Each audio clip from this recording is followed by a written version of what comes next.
Akira तोरियामा, वो शख्स जिसने मांगा और अनिमे को जापान से बाहर दूसरे देशों से मिलवाया, उनकी मुलाकात रेड रिबन आर्मी और सुपर सेयन से करवाई और ढेर सारे दूसरे मांगा आर्टिस्ट के लिए जापान से बाहर निकलने का एक बहुत ही आसान रास्ता बनाया।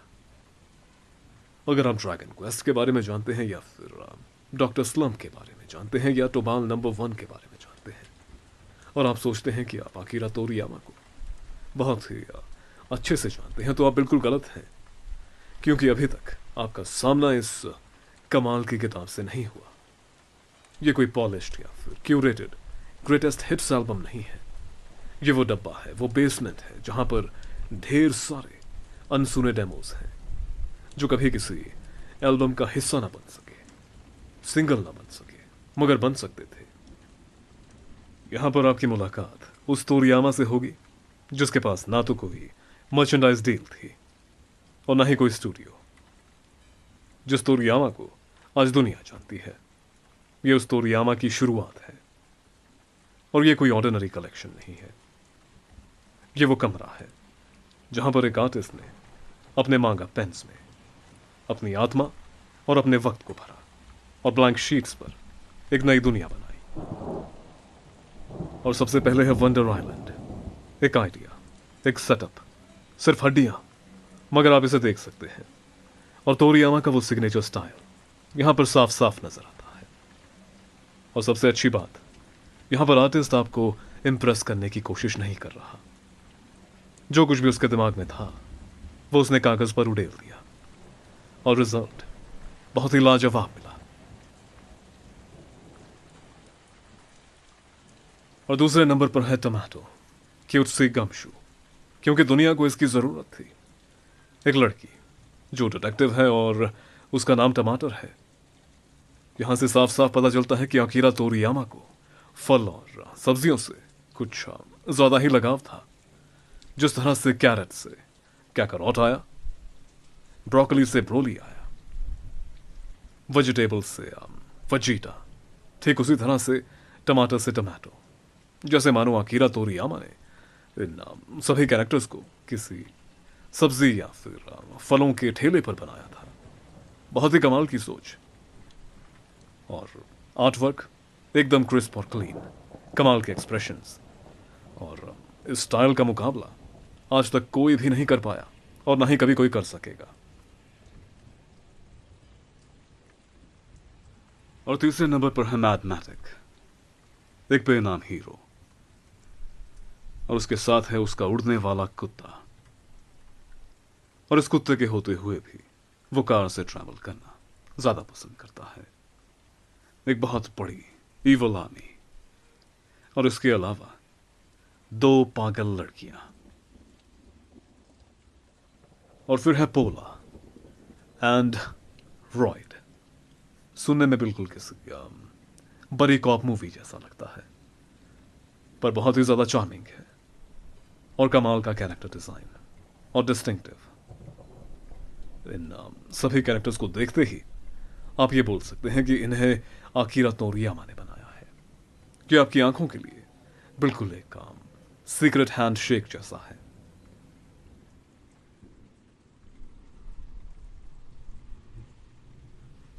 और ये रहा चोबित।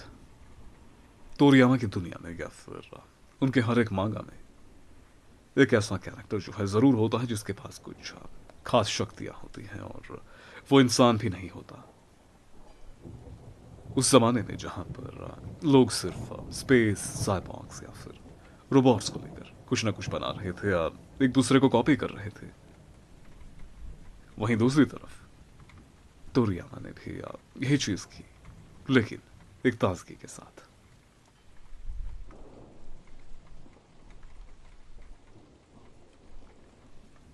और अगला है टुडेज हाईलाइट आइलैंड। नाम से साफ साफ पता चलता है कि इसमें एक आइलैंड है, और जहां पर आइलैंड होगा वहां पर आइसोलेशन और स्ट्रगल ये दोनों भी होंगे। ये तोरियामा का एक और मास्टरपीस है और बहुत ही फनी स्टोरी है। और ये रहा आपके सामने तोरियामा के टैलेंट का एक छोटा सा नमूना। एस्केप, एक शॉर्ट और डायनामिक कहानी, आसानी से हजम होने वाली, और एक छोटी सी कहानी होते हुए भी कैरेक्टर डिजाइन बहुत ही कमाल का है और डिटेल्स उससे भी ज्यादा कमाल की हैं।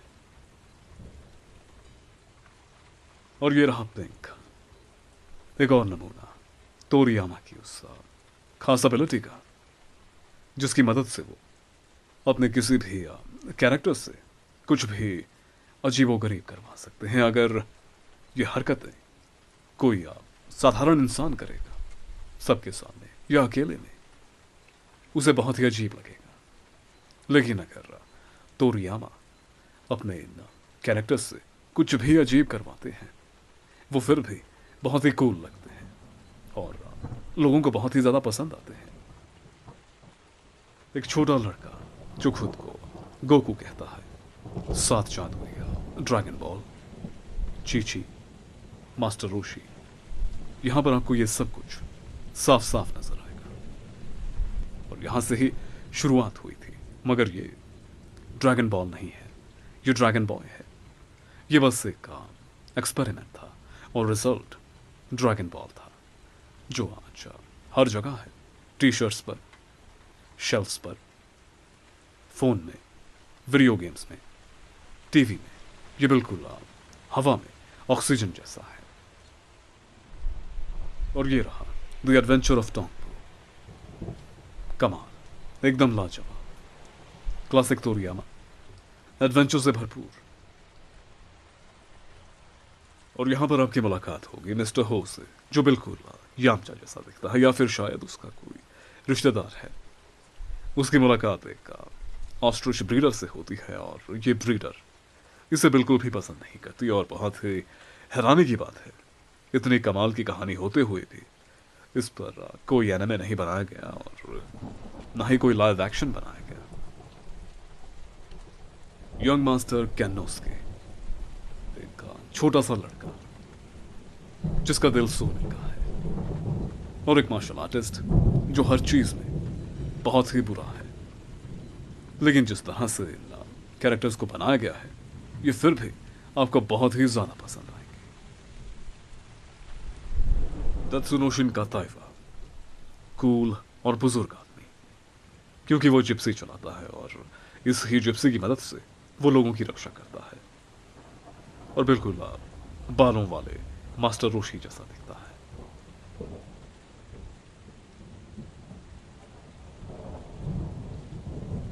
लिटिल मामे जीरो, एक छोटा सा लड़का, हिडन पावर्स, डेस्टिनी, और एक ऐसा कैरेक्टर जिसका आप दोस्त बनना चाहेंगे। बहुत ही कमाल की कहानी है।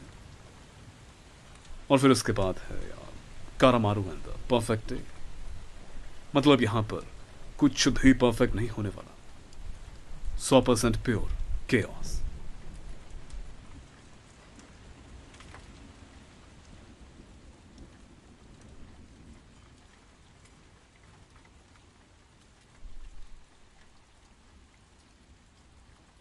एक ऐसा सुपर हीरो जो बचत से प्यार करता है, सोल्जर ऑफ सेविंग्स, कैशमैन। यह अकेला टाइटल ही एक अवार्ड का हकदार है। इस दुनिया में सैकड़ों सुपर हीरोज हैं, लेकिन असलियत में सभी को कैशमैन की जरूरत है। बहुत ही कमाल का आइडिया है और इस तरह का ये आइडिया सिर्फ तोरियामा के दिमाग में आ सकता है और कहानी बहुत ही ज्यादा मजेदार है। और ये रहे dub and Peter, dynamic Duo, simple और इफेक्टिव स्टोरी। और यहां पर तोरियामा किसी भी तरह के गिमिक पर निर्भर नहीं है। जिस पर वो निर्भर हैं वो है उनका विजन और क्राफ्ट। और सबसे आखिरी है गोगो वैकमैन, एक छोटा सा डीमन बॉय जिसके पास अपनी खुद की गाड़ी है। और यहां से आकिरा तोरियामा की एक्शन कोरियोग्राफी और भी ज्यादा निखरी, और वो डेडिकेशन अपने कैरेक्टर्स को कुछ भी अजीब करते हुए कूल दिखाना, यहां पर वो साफ साफ नजर आता है। और ये सब कुछ है सिर्फ और सिर्फ आकिरा तोरियामा के मांगा थिएटर में। ये सिर्फ कहानियों का एक कलेक्शन नहीं है, बल्कि एक खास गिफ्ट है तोरियामा फैंस के लिए जिसके पैसे उन्हें खुद देने पड़ेंगे। और आकिरा तोरियामा एक ऐसे शख्स है, अगर इनकी कहानियां आपको समझ नहीं आती फिर भी आप इनके इस कमाल के आर्टवर्क को घंटों तक खोज सकते हैं। ये शख्स अगर एक पत्थर भी बनाता है तो उसकी भी अपनी एक खास पर्सनैलिटी होती है, और आजकल के उन एक्टर्स से तो ज़्यादा होती है। तो अगर आप एक तोरियामा फैन हैं तो ये किताब आपकी कलेक्शन में ज़रूर होनी चाहिए। अगर आपको लगता है